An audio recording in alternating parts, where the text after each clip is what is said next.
You're just in time for another episode of the Pigskin Dispatch podcast. We're going to talk about some originations of words in the game of football and elsewhere in the English language, and the origination of a word that represents a college team. It's all coming up for you in this episode of the Pigskin Dispatch right after this. This is the Pigskin Daily History Dispatch, a podcast that covers the anniversaries of American football events throughout history. Your host, Darren Hayes, is podcasting from America's North Shore to bring you the memories of the gridiron, one day at a time. Hello, my football friends. This is Darren Hayes of PigskinDispatch.com. Welcome once again to the Pig Pen, your portal to positive football history. And welcome to another week as we get closer and closer to the football season that's coming here soon.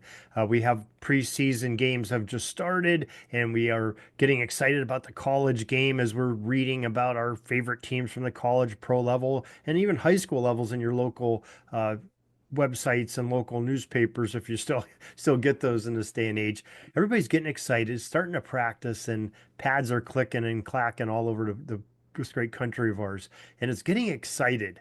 And it just makes you go and start to think about a little bit about the game of football, and maybe some ways maybe that you don't normally do, or maybe it's just me that's doing that. It's sort of one of those things, like, the old saying was, why do you drive on a parkway and park on a driveway? Kind of opposite names for things that we've coming up, and nomenclatures for items. And that happens a lot in the game of football.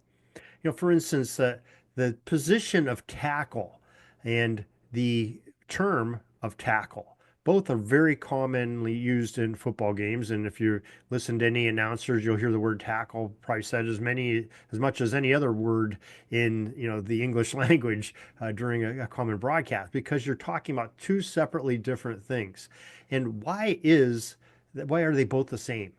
Well, in early football, they had the gentlemen on the end of the defensive lines were the ones that would normally make most of the tackles. And by tackling, not only the ball carrier, but it was common that they would wrap up and grapple the ends of the line, sort of tying up the flanks of the line, so forcing the runs to go to the inside. So that's why they were called the tackles. And the offensive tackles, where they were blocking the tacklers from tackling them. So they were in a tackle position all the time.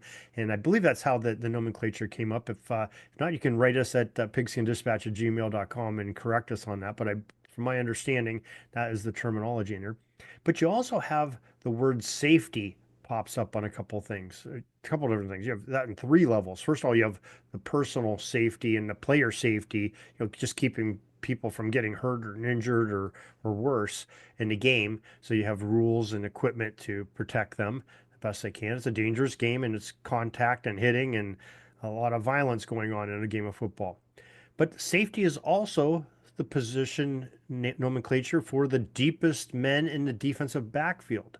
So the safeties are the two guys that do it. You have a free safety, a strong safety, different terminologies for safety, in the box safety. But those are the guys that are sort of that safety valve. If the runner or the pass gets by everybody else, well, they're the last hope of stopping them as a defender. So that's where that term safety comes in. And then you have the very unique and uncommon scoring play of the safety, where if the offense gets tackled behind their own line or commits a foul behind their own goal line, well, it ends up in 2 points awarded to the defending team, and thus a safety. So three different levels of safety there. So you really got to know what you're talking about there, that as well. And the name football itself is sort of a nomenclature that you have to really try to figure out. First of all, why do we call it football when there are fewer plays where the foot and the ball meet each other than there are with the hands? Why is it called handball? Why, these are questions that people that are not close to the game and don't understand the history ask. Well, we know from many talks with Timothy P. Brown of footballarchaeology.com, and going Dr. Tony Collins, and we've had a lot of different guests tell us why this is happening, because football was derived from rugby and soccer, and over in Europe they were called football. soccer, very understandably why it's called football over in Europe still to this day, because there is the ball and the foot are contacting each other quite often in that game, much more often than the game of American football. But these are all derivatives of the same root and parent of football. And rugby is an offshoot. Football's an offshoot of rugby and soccer. Association soccer, that's where the name soccer comes from, is a form of that as well. Calcio in Italy and things like that. Those are all games that are part of football, Australian rules football, and all the different derivatives of that too, Gaelic football.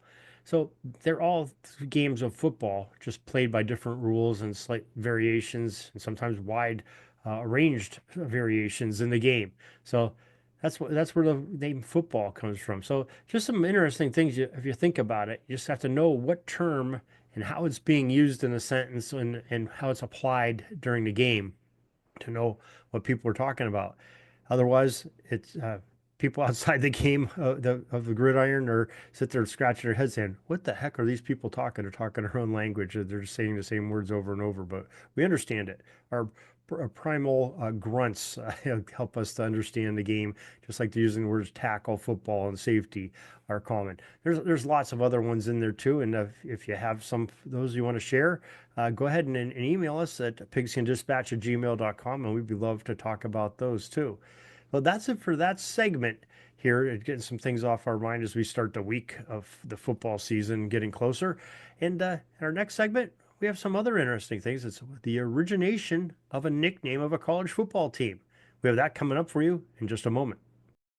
We at the Sports History Network are so glad to introduce to you a new addition to our lineup, Gridiron Greats Magazine Podcast. It's a weekly podcast that focuses on the history and memorabilia of North American football since its inception in 1869. It's hosted by Bob Swick, the publisher and editor of Gridiron Greats Magazine, and Joe Squire's a longtime contributor to that magazine. The podcast was launched in 2017 and has over 150 episodes that you can listen to now on the Sports History Network, as well as your favorite podcast provider. So join Bob and Joe as they go through football history, talking about the memorabilia and the great legendary players and games of the American gridiron on the Gridiron Greats Magazine Podcast. Hey, this is Del Reed, co-founder of Bill's Mafia and founder of 26shirts.com, where behind every shirt there is a story, and you are listening to the Pigskin Dispatch.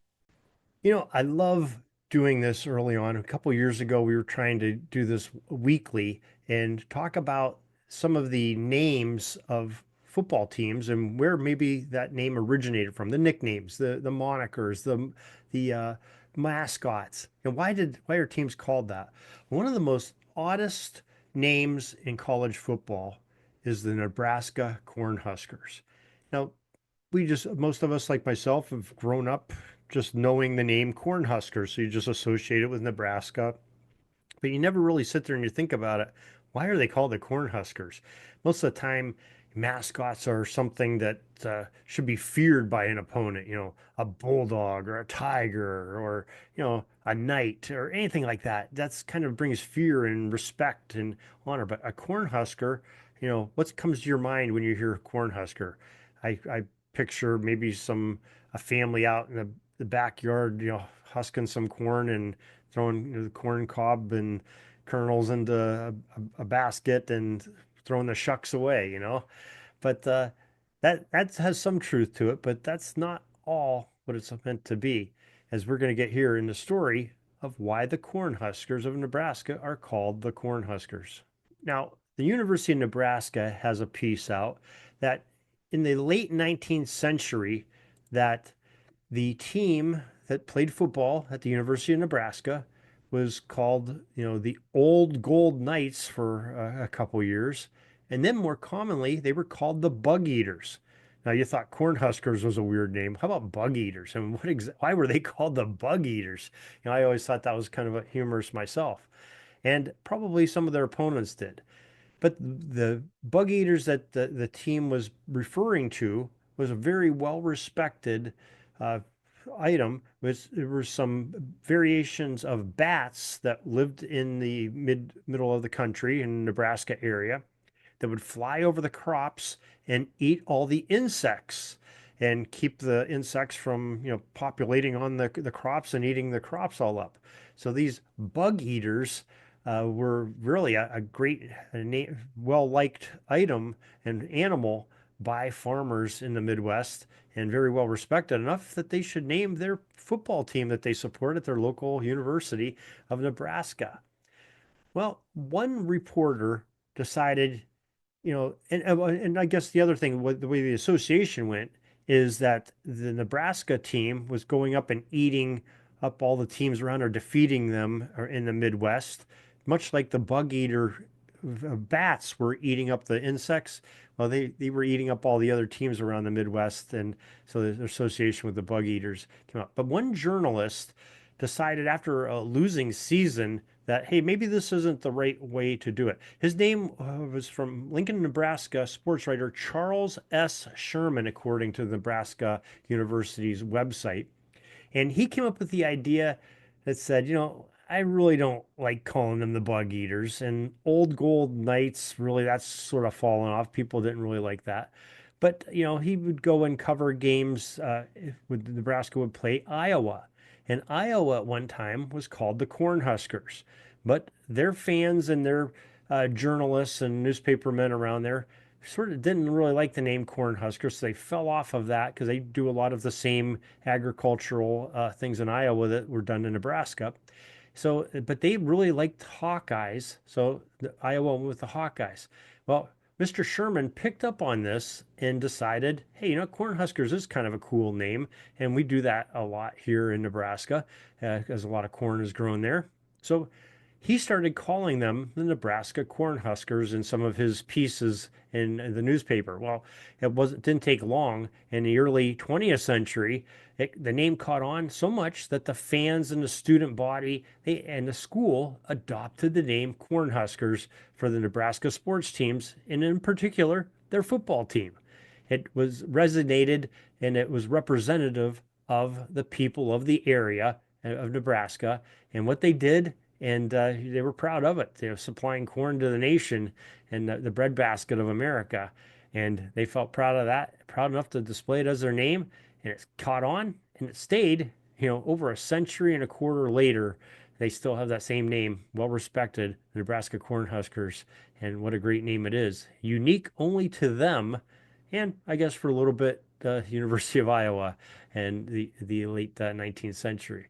But there you have it. That's why the Cornhuskers are the Cornhuskers, and why some of those other names that we talked at the top of the show takes us back to, why things are that way. But we still don't have the answer to why do you drive on the parkway and park on the driveway. We have got to still figure that one out. But that's not a football question. That's for another time, another podcast perhaps. But that's the history we have for you today. Hope you enjoy it. Hope you have a great week, because we have a great week scheduled for you.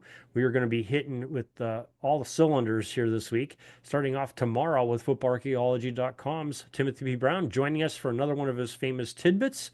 We're going to get a visit from Gridiron Intelligence's Thomas Hall, talking about some more of his analytics on his website as he prepares for the season. And we have a few more surprises for you as well. But you can always catch us on YouTube. We have multiple YouTube videos going out weekly, usually at least once a day. Sometimes there's a couple. We're trying to get caught up on our Football by Numbers series by putting some of those videos out from some of our recordings and podcasts that we did back a few years ago, and trying to catch up on those. So revamping that part of the site up, revamping the podcast and YouTube channel, and bringing football history to you as we approach football season. So until next time, everybody, have a great Gridiron Day. That's all the football history we have today, folks. Join us back tomorrow for more of your football history. We invite you to check out our website, pigskindispatch.com, not only to see the daily football history, but to experience positive football with our many articles on the good people of the game, as well as our own football comic strip, Cleat Marks Comics.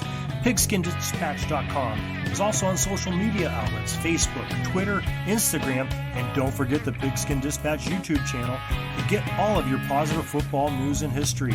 Special thanks to the talents of Mike and Gene Monroe, as well as Jason Neff, for letting us use their music during our podcast. This podcast is part of the Sports History Network. your headquarters for the yesteryear of your favorite sport. You can learn more at sportshistorynetwork.com.